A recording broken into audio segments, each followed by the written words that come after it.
जदयू के संसदीय बोर्ड के अध्यक्ष उपेंद्र कुशवाहा ने बिहार को विशेष राज्य के दर्जे और अन्य मुद्दों को लेकर एक बार फिर से सवाल किए हैं। तो भाजपा की तरफ से जवाब आया है कि मुख्यमंत्री नीतीश कुमार से पूछ लें, स्पेशल पैकेज में जो राशि आई है वो राशि कहां कहां खर्च हुई है। जदयू के प्रवक्ता अभिषेक झा हैं, इन्होंने सीधे तौर पे कहा है कि विशेष राज्य का दर्जा हमारा अधिकार है और हम ये लेकर रहेंगे। उन्होंने साफ तौर पे मुख्यमंत्री नीतीश कुमार के उन बातों का जिक्र किया है और मुख्यमंत्री नीतीश कुमार का क्या एजेंडा है, किस बातों को लेकर वो बिहार में राजनीति कर रहे हैं और विशेष राज्य के दर्जे को लेकर क्या कुछ उनकी राय है, उन सभी बातों को उन्होंने आज रखा है। पार्टी का जो ऑफिशियल बयान ये है, आदरणीय नीतीश कुमार जी के नेतृत्व में एनडीए की सरकार बिहार में चल रही है। जनता ने अपना जनादेश दिया है। आने वाले 5 वर्षों तक न्याय के साथ विकास के एजेंडे को लेकर आदरणीय नीतीश कुमार जी के नेतृत्व में सरकार मजबूती से चारों घटक दलों के साथ चलेगी। उनका बयान क्या है? व्यक्तिगत बयान है? मैंने पार्टी का स्टैंड आपको स्पष्ट कर दिया। तो इससे पहले आपकी पार्टी के जो एमएलसी हैं खालिद अनवर साहब, वो कहते हैं कि अगर केंद्र सरकार बिहार को विशेष राज्य का दर्जा नहीं देती है तो हम बीजेपी को रास्ते से हटा देंगे। वो व्यक्तिगत बयान है, ऑफिशियल बयान है? पार्टी के आधिकारिक प्रवक्ता के रूप में मैंने आपको पार्टी की आधिकारिक लाइन बताई है। जहां तक विशेष राज्य के दर्जे की मांग है, तो विधानमंडल में 2 बार प्रस्ताव पारित हुआ है। सभी दलों ने मिलकर प्रस्ताव पारित किया है। अभी कुछ लोग अगर पीछे हट रहे हैं तो बेहतर वो बता पाएंगे, लेकिन लोकतंत्र में कोई टाइम फ्रेम नहीं होता है। हमें अपनी मांग पर अड़े रहना पड़ता है। लोकतांत्रिक तरीकों से अपनी बात कहनी होती है तब तक, जब तक हमारी मांगों पर विचार न हो जाए, हमारी मांगे मान न ली जाए। और अगर मांगे नहीं मानी गई तो फिर जेडीयू का स्टैंड क्या होगा? अगर और मगर पर बयान देना मैं उचित नहीं समझता हूँ। संभावनाओं के आधार पर तो हम लोग प्रतिक्रिया नहीं दे सकते हैं ना। जैसे मैंने कहा ना कि टाइम फ्रेम नहीं होता है, ब्लैकमेलिंग नहीं होती है, चरणबद्ध तरीके से। आजादी कोई देश को एक दिन में तो नहीं मिली थी। विशेष पैकेज की बात कही जा रही है। उपेंद्र कुशवाहा ने कहा कि इसका हिसाब भाजपा के लोग दे, कितना पैसा आया है।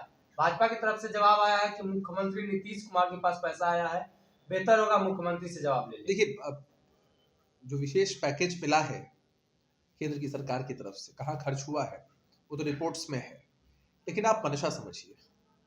हमारी पार्टी या बिहार की आम आवाम की मंशा क्या है? हमारी मंशा तो यही है ना कि बिहार अगर पिछड़ा है, बिहार में विकास की गति बढ़ी है, लेकिन इसको विकसित राज्य बनाना है, तो इसके लिए जरूरी है कि विशेष पैकेज के साथ साथ हमें विशेष राज्य का दर्जा भी मिले। 60-40 का जो रेशियो है केंद्र की सरकार से मदद मिलने का, वो 90-10 तक जाए। तो ये तो भावना के आधार पर समझा जा सकता है कि भाई हम विशेष पैकेज से संतुष्ट नहीं हो सकते हैं। बिहार के पूर्व मुख्यमंत्री जीतन राम मांझी के बयान पर बीजेपी की ने कहा है कि अगर जेडीयू इस पूरे मामले को लेकर चुप्पी साधे बैठी है तो अगले चुनाव में जेडीयू को भी पता चल जाएगा। अगर उनको समीकरणों का हिसाब किताब नहीं मालूम है, गुनाभाग समाज का नहीं मालूम है। मैंने उनके बयान को नहीं सुना है, लेकिन जहां तक जीतन राम मांझी जी के बयान की बात है, हम लोगों ने तो पहले ही कहा है कि भाई संविधान की मूल प्रस्तावना में है कि भारत जैसे लोकतांत्रिक देश में सभी जाति, धर्म, संप्रदाय, समुदाय के लोग सद्भाव से रहते हैं। हर किसी को एक दूसरे का सम्मान करना चाहिए। इस तरह की शब्दावली का तो कोई समर्थन नहीं कर सकता है। खुद जीतन राम मांझी जी ने भी आकर इस पर अपना खेद जताया है। अनुभवी नेता रहे हैं, बिहार के मुख्यमंत्री रह चुके हैं। अब इसके बाद हमारी पार्टी ने प्रतिक्रिया दी है, सभी लोगों ने सुना भी होगा। एक बयान और दिया है जीतन राम मांझी ने, जिस पर उन्होंने कुछ नहीं कहा है। उसके बाद उनका कोई रिएक्शन, और उस पर शायद बहुत स्पष्ट तरीके से जेडीयू का रिएक्शन भी सामने नहीं आया है। उन्होंने कहा है कि नीतीश कुमार का तख्ता पलट कर देंगे। मैंने इस तरह का बयान सुना हो, उसी वीडियो में वो बयान भी है। मैंने इस तरह का बयान नहीं सुना है। अगर सुना होता तो मैं प्रतिक्रिया देने की स्थिति में होता।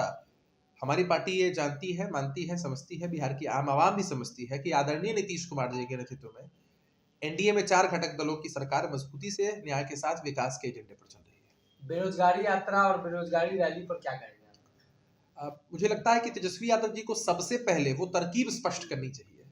कोई 32 साल का युवा बिना किसी व्यवसाय के, बिना किसी बेहतर डिग्री के, बिना किसी बेहतर नौकरी के इतनी धन संपत्ति का मालिक कैसे बन सकता है? आखिर वो कौन सी तरकीब है?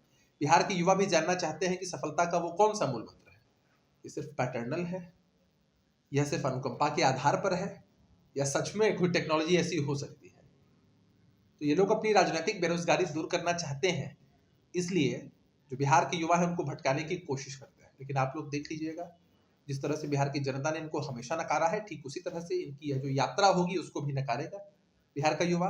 बिहार के युवाओं के लिए हमारी प्राथमिकता, सरकार की प्राथमिकता है 5 वर्षों में 20 लाख रोजगार के अवसर सृजित करना, और हम लोग निश्चित रूप से इसमें कामयाब होंगे। अगर ये वीडियो पसंद आई और वह बिहार के राजनीति और बिहारियत से सरोकार रखेनी तो सब्सक्राइब बटन दबा के चैनल के सब्सक्राइब कर ली। ओजे एगो घंटी बा, ओकरा बटन दबा देला से कुल सटीक और मारक खबर रुआ मुफ्त में मिल जाई। अगर रुआ पत्रकारिता के हमनी के नया प्रयोग में सहयोग कर चाहतानी तो ज्वाइन बटन दबा दी।